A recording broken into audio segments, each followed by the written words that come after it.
Hey guys, Auxbeam here, and today we are going to be looking at the Auxbeam AR-600 switch panel mounted in my 2024 Crosstrek.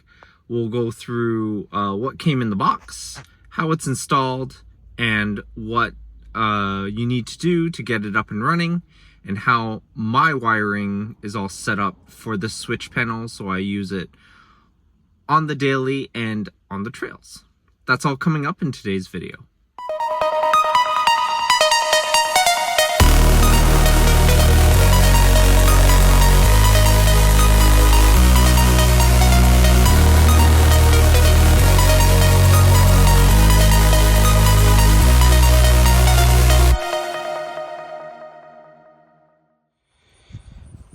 Alright, to start, I owe you guys an apology in the excitement of installing all of this stuff.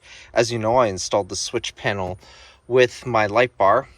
I actually forgot to film the actual unboxing of this. However, all I can tell you is that they give you everything you could possibly need. It's very well packaged. There is a lot of foam to protect it from shipping.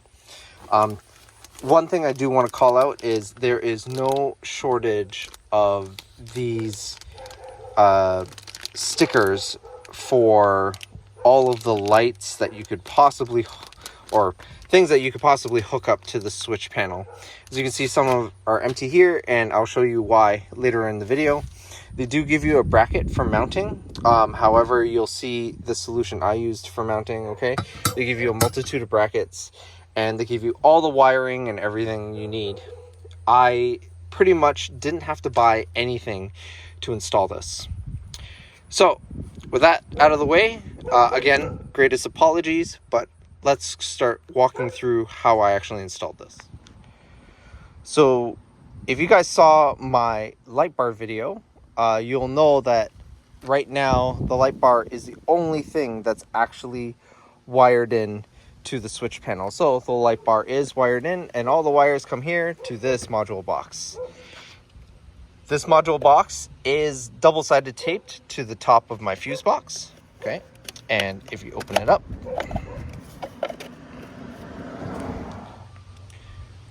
so once you pop it off, you'll notice there is a cavity here for all your cables, okay?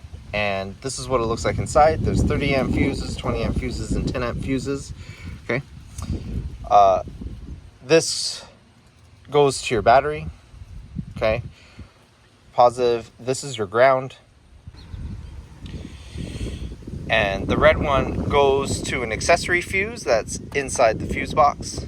This is the cable that leads into the passenger cabin and through the firewall and into the switch module itself. You also have a robust circuit breaker right here that you can use to control this, override the switch panel. So let's get into the install portion.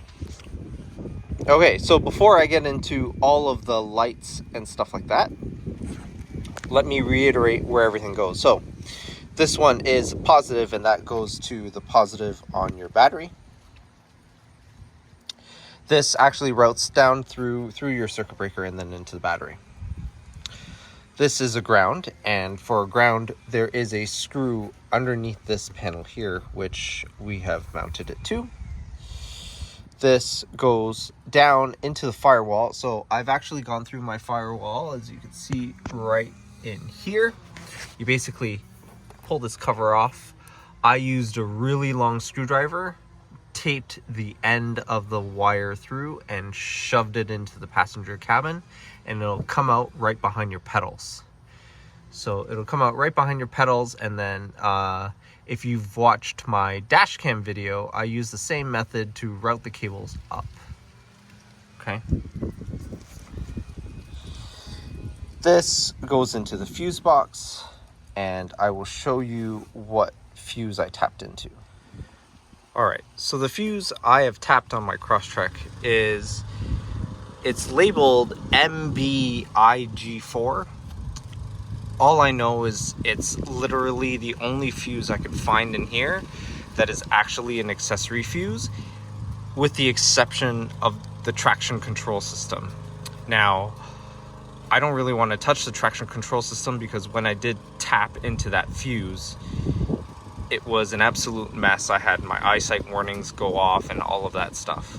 So with this one though, I found this fuse. It's been solid, it works as intended, and it has the included fuse tap that I used to get in there. So the car still recognizes the original fuse, and then there's a fuse tap on top of that.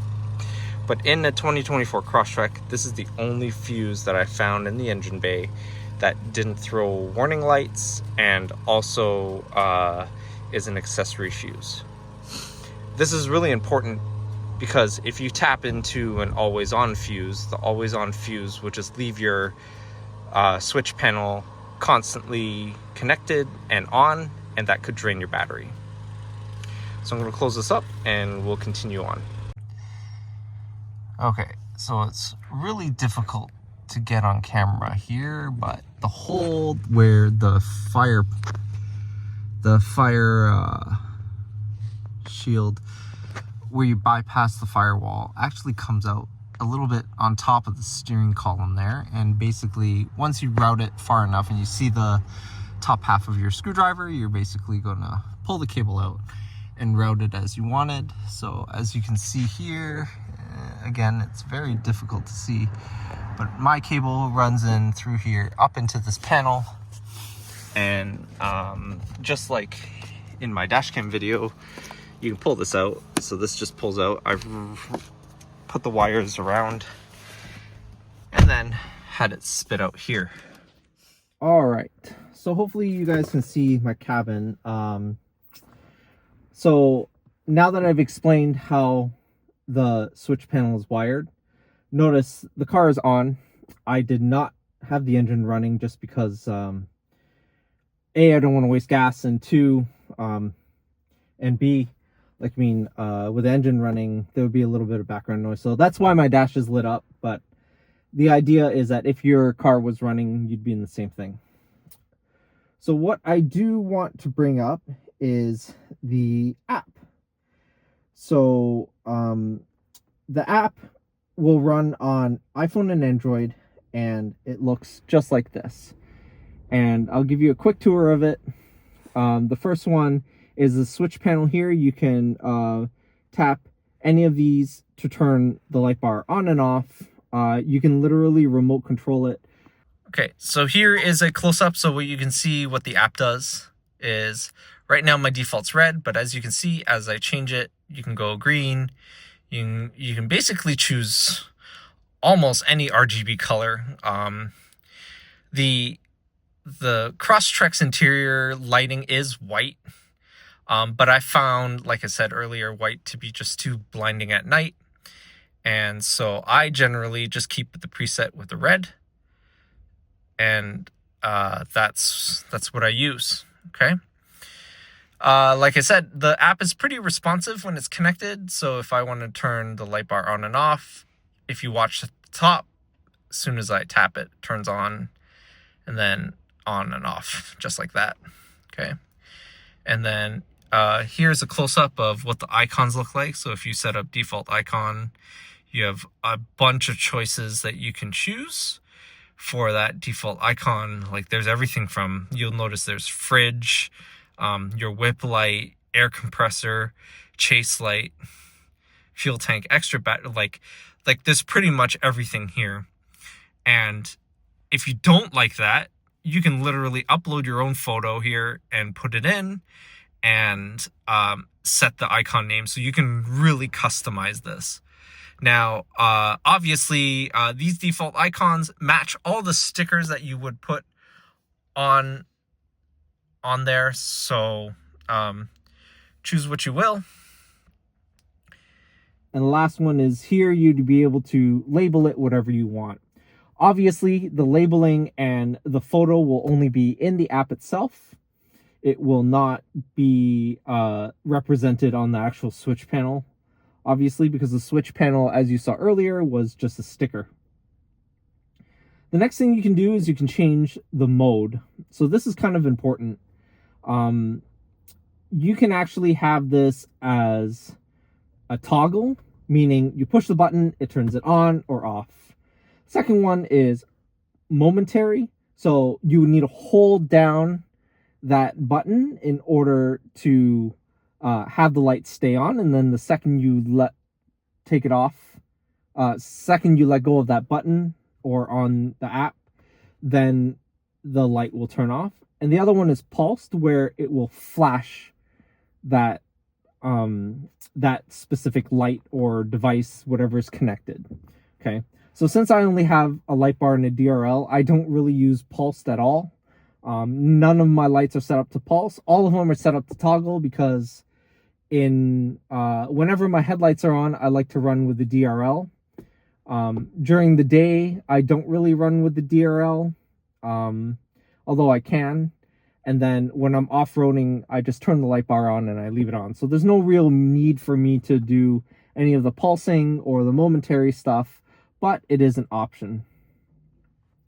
And the last one is pretty important, is if you have multiple setups, such as, let's say you have ditch lights, and then you have a rear chase bar, and then you have a second light bar, well, you can set up things to turn on and off in groups. So you can select certain ones. So let's say I had ditch lights, and I can tell the ditch lights and the front light bar to be all in the same group. So when I turn on one, it turns on all of those lights. And then, of course, you can still do it individually.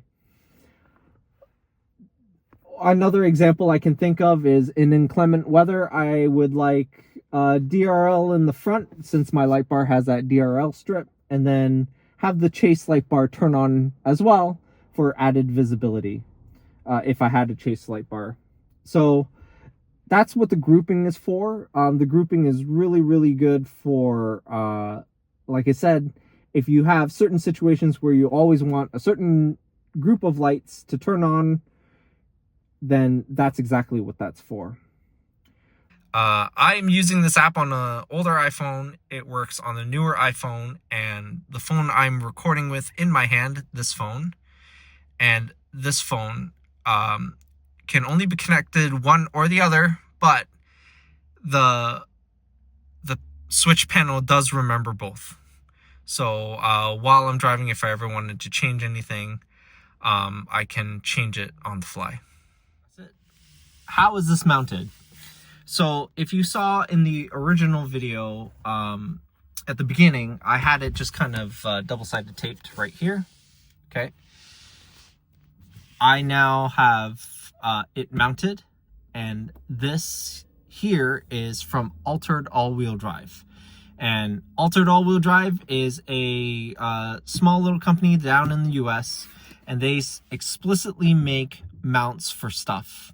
And their stuff is pretty amazing. You can see here that basically what you do to mount this is you take this vent off. There is a screw with a little holder that is custom printed just for in here, and the screw feeds in and kind of screws this piece to the vent mount. So when you put the vent back in, it just basically stays there. It's pretty solid. It doesn't really move. And I'll show you what the back looks like. So this is what the back looks like. It really is custom, because as you can see, everything lines up perfectly. It's meant specifically for the Crosstrek. I was fortunate enough to be early on. I contacted Altered All-Wheel Drive and just said, hey, do you have anything for the new Crosstreks?